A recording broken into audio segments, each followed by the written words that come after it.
Shalom saudara yang dikasihi oleh Tuhan, sangat berbahagia pada hari ini saya Yohanes bisa menjumpai saudara, bisa bersama-sama dengan saudara lagi dalam program Figur. Program ini secara khusus dibuat, secara khusus disajikan bagi saudara semua, khususnya umat Kristiani, agar mengenal lebih dalam lagi siapakah Tuhan yang kita sembah selama ini. Kita akan banyak belajar melalui program ini tentang pribadi Yesus, tentang caranya dia berpikir, caranya bertindak menghadapi masalah, bahkan kita akan mengenal siapa dia yang sesungguhnya. Jangan sampai kita hanya tahu Yesus tetapi kita nggak mengerti apa yang menjadi kehendaknya di tengah-tengah kehidupan kita. Kiranya melalui program ini, saudara diberkati. Selamat mendengarkan.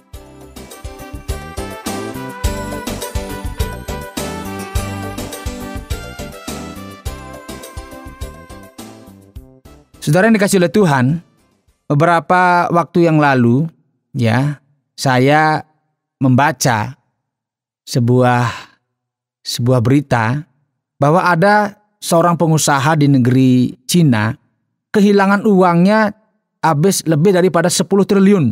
Banyak ya, banyak sekali.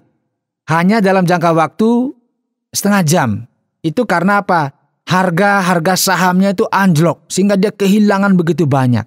Jadi orang yang kaya ini kehilangan begitu banyak. Tapi mungkin orang berkata, ya dia kan hilangnya 10 triliun. Tapi asetnya mungkin 100 triliun ya. Masih banyak sisanya, nggak terlalu masalah. Tetapi bagaimana dengan orang yang memiliki harta cuman tidak terlalu banyak tetapi dia mengalami musibah? Tentu dia akan sangat kesulitan. Beda dengan pengusaha yang saya katakan tadi. Dia tidak akan terlalu terpukul karena memang mungkin dia masih punya banyak harta. Jadi yang hilangnya mungkin hanya 10% saja. Tetapi pada saat ini kita akan bicara mengenai kekayaan. Ya, mengenai kekayaan. Jadi kalau saya bertanya, apakah saudara mau menjadi kaya? Pasti saudara akan menjawab, iya. Siapakah orang di dunia ini yang tidak mau menjadi kaya? Siapakah orang di dunia ini yang tidak mau memiliki harta benda, mau memiliki uang yang banyak? Itu sebabnya orang tua kadang-kadang mendorong anaknya untuk belajar yang baik, supaya memiliki pendidikan yang tinggi. Ujung-ujungnya apa? Ujung-ujungnya kebanyakan berpikir supaya nanti kelak dia memiliki penghasilan yang bagus. Sehingga dengan memiliki penghasilan yang bagus, dia bisa menghidupi dirinya sendiri.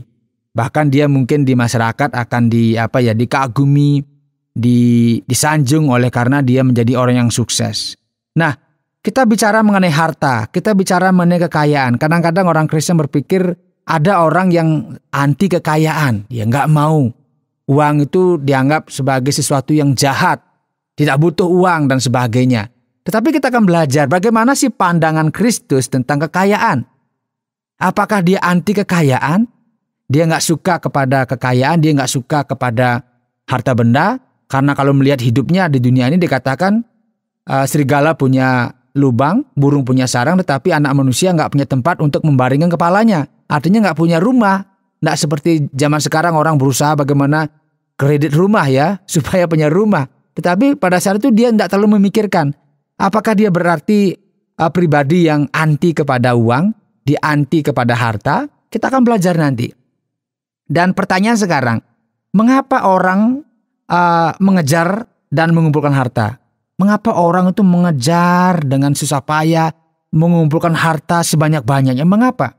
Karena kalau saya memperhatikan bahwa dengan terkumpulnya harta yang banyak, memiliki tabung yang banyak, mereka menganggap bahwa dengan banyaknya harta hidup akan terjamin. Betul ya? Ya, pasti begitu siapapun saudara saat ini kalau punya tabungan yang banyak ya, punya tanah di mana-mana, merasa tenang. Karena apa? Wah, terjamin hidup saya. Begitulah anggapan dunia. Kemudian ada juga orang berpikir bahwa dengan banyaknya harta akan disegani dan dihormati. Benar apa tidak? Ya benar juga saudara ya. Karena dengan banyak harta, dia akan dihormati karena dia bisa membagikan hartanya. Dia bisa menjadi seperti Sinterklas. Ya, kemana-mana bawa karung, bawa uang. Begitu ya. Kalau sekarang mungkin kemana-mana bawa kartu ATM karena di bank terlalu banyak, dia tinggal bagi-bagi, tinggal transfer kepada orang lain. Karena dengan demikian akan dihormati. Karena kalau saudara sekarang dikasih sesuatu oleh orang lain, pasti saudara akan merasa segan, Bahkan tadinya mau ngelawan, lama-lama nggak berani. Karena apa? Segan, sudah dikasih uang. Nah ini terjadi di tengah-tengah kehidupan ini. Kemudian juga orang menganggap bahwa dengan banyaknya harta, segala keinginan dapat dicapai. Benar apa benar? Benar juga. Karena kalau punya uang, saudara bisa mencapai apa saja yang saudara inginkan. Mau makan yang enak, mau makan di luar negeri, mau naik pesawat yang yang super mewah, atau mau pesiar, atau mau tamasya, atau mau jalan-jalan kemana-mana, bisa. Karena apa? Ada uang. Tapi kalau nggak punya uang ya cukup muter-muter di rumah saja. Jadi begitu. Jadi memang harta itu kadang-kadang sekarang mempengaruhi orang, bagaimana dia bersikap, bagaimana dia bertindak, bagaimana dia berpikir, bahkan bagaimana sikap kita kepada orang lain tergantung siapa orang itu. Bahkan kadang-kadang, ya ini maaf aja ya, kadang-kadang di gereja juga orang memandang demikian. Orang yang jemaat yang kaya, wah dihormati. Tetapi yang datangnya ya kurang mampu begitu, dia biasa-biasa saja. Ini kenyataan yang terjadi. Ada yang demikian, memang tidak semuanya, tapi ada yang berpikir demikian. Karena kadang-kadang kekayaan itu membuat orang menjadi lupa diri juga. Nah, saudara yang dikasihi oleh Tuhan, apakah sebagai pengikut Kristus salah jika kita banyak harta? Bagaimana Yesus, juru selamat kita, sesembahan kita, pribadi yang kita kagumi selama ini memandang harta dunia ini? Apakah Yesus selama dia hidup tidak sanggup mengubah batu menjadi emas? Jadi diubah batu langsung jadi emas. Mengapa ia tidak melakukannya? Apa sebenarnya yang menjadi pandangan dan sikap Yesus tentang harta kekayaan? Jangan sampai kita salah memandang, oh Yesus ini nggak suka dengan harta. Karena sebenarnya dari yang dikasih oleh Tuhan, langit dan bumi miliknya dia. Jadi dia nggak butuh itu. Tetapi kita ingin melihat bagaimana pandangannya dia, supaya kita memahami harta itu bagaimana kita menyikapi. Nah, saudara yang dikasih oleh Tuhan, di beberapa bagian dalam Alkitab, Matius pasal 6, boleh buka Alkitab di dalam Matius pasal 6, ayat yang ke-19, ayat 19 sampai dengan yang ke-21, dituliskan begini. Janganlah kamu mengumpulkan harta di bumi ngengat dan karat merusakkannya, dan pencuri membongkar serta mencurinya. Tetapi kumpulkanlah bagimu harta di sorga. Di sorga ngengat dan karat tidak merusakkannya, dan pencuri tidak membongkar serta mencurinya. Karena di mana hartamu berada, di situ juga hatimu berada. Nah, kalau kita baca sepintas begini, kita merasa, jangan kumpulkan harta di bumi. Karena di bumi ini akan hilang. Itu kan betul juga ya.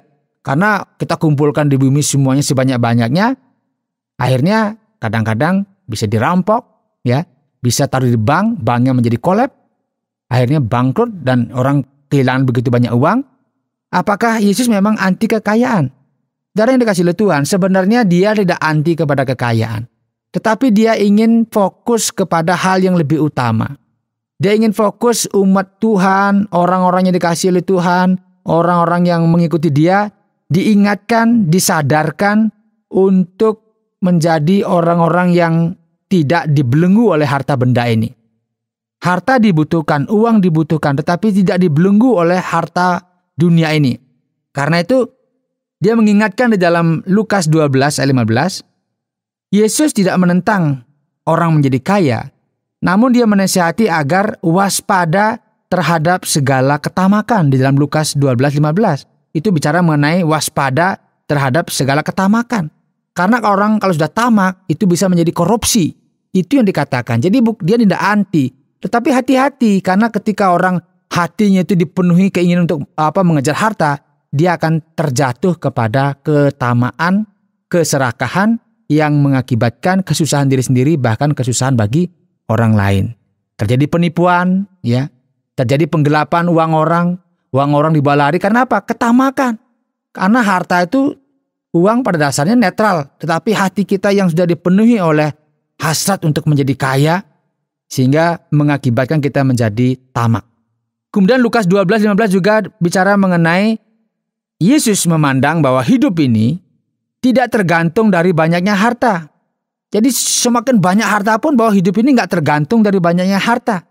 Karena apa? Hidup ini milik Tuhan. Dan harta sebanyak apapun tidak akan bisa menjamin bahwa hidup kita akan menjadi langgeng. Karena apa? Karena harta itu hanya alat bagaimana kita bisa menggunakannya untuk diri kita sendiri maupun bagi orang lain. Tetapi orang menganggap kadang-kadang harta itu inilah segala-galanya. Dia lupa bahwa hidup kita tidak tergantung dari banyaknya harta. Kemudian di dalam Matius 19:21, Yesus memandang bahwa harta bisa menjadi hambatan bagi seseorang untuk mengikut Yesus. Karena itu anak muda ini ketika dibilang, kalau begitu ayo jual semua hartamu, berikan kepada orang miskin, ikut saya. Orang dia menjadi apa? Waduh, nggak bisa. Karena apa? Dia sedih. Karena apa? Hartanya banyak. Jadi harta juga bisa menghambat orang untuk mengikut Yesus. Karena orang lebih cenderung untuk memegang harta ini daripada sumber kehidupan itu sendiri. Kemudian Yesus juga memandang bahwa harta benda dibutuhkan untuk menolong orang yang berkekurangan. Di dalam Matius 19:21, berikanlah itu kepada orang miskin, artinya berikanlah hartamu kepada orang yang berkekurangan. Jadi dia tidak salah, karena bagaimana kita bisa memberi kalau kita nggak punya. Tetapi diingatkan, dengan memiliki harta kita harus menolong orang lain. Kemudian juga Yesus memandang bahwa harta yang sejati ada dalam kerajaan sorga, karena itu semakin banyak yang diberikan di dunia, semakin banyak yang terkumpul di sorga. Artinya apa? Berikan kepada orang-orang lain, orang yang susah, orang yang kelaparan, orang yang menderita. Bantulah mereka jika saudara memiliki harta. Bantulah mereka dengan harta saudara. Karena dengan demikian saudara akan apa? Diberkati oleh Tuhan. Saudara akan dapat apa? Banyak berkat dari Tuhan. Karena apa gunanya kita tumpuk semua harta untuk diri sendiri? Karena diri kita sendiri tidak pernah dipuaskan dengan harta kita. Bahkan hidup kita sendiri nggak digantungkan atau ditentukan oleh banyaknya harta kita. Nah, ini pengajaran saudara. Ini pengajaran yang diberikan oleh Tuhan Yesus. Inilah pandangan Yesus kepada kita. Yang diberikan kepada kita tentang harta. Dia nggak anti harta. Tetapi dia mengingatkan bahwa hati-hati. Harta itu bisa mengikatmu. Engkau akan jatuh dalam keserakahan. Kalau sudah serakah, tamak, engkau akan mengalami kesusahan. Tetapi kalau engkau punya harta, bekerja yang baik dikatakan, kan kita harus bekerja yang baik supaya kita punya berkat untuk apa? Memberkati orang lain. Mari saudara, kita ikuti teladan Tuhan Yesus Kristus. Dia hidup, dia berbagi bagi orang lain. Jadi harta kita pergunakan untuk memberkati orang lain. Amin.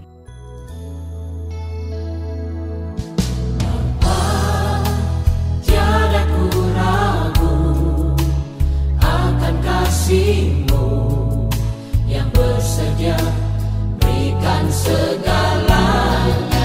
Bapa, Kaulah yang tahu semua yang ku perlu sebelum ku mengatakannya.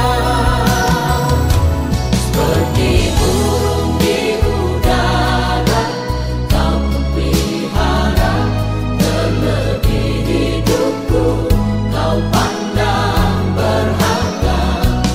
Dalam segala perbuatanku aku percaya hanya berkat Tuhan yang menjadikan kaya.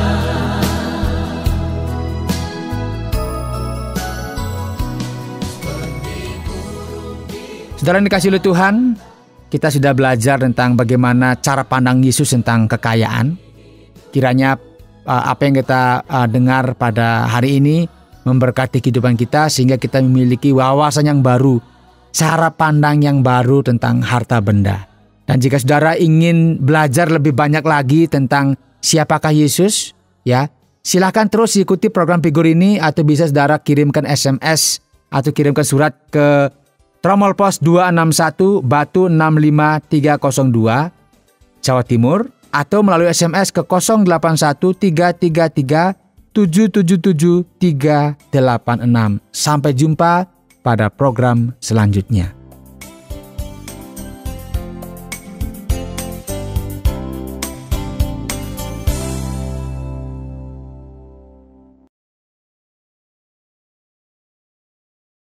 Terima kasih Anda sudah mengikuti program kami. Jika Anda diberkati, jangan lupa like, komen, dan share supaya Anda tidak ketinggalan setiap program terbaru kami. Jangan lupa juga untuk subscribe channelnya dan nyalakan loncengnya. Jika Anda ingin mendukung pelayanan kami, bisa melalui rekening kami berikut ini atau menghubungi kami di sini.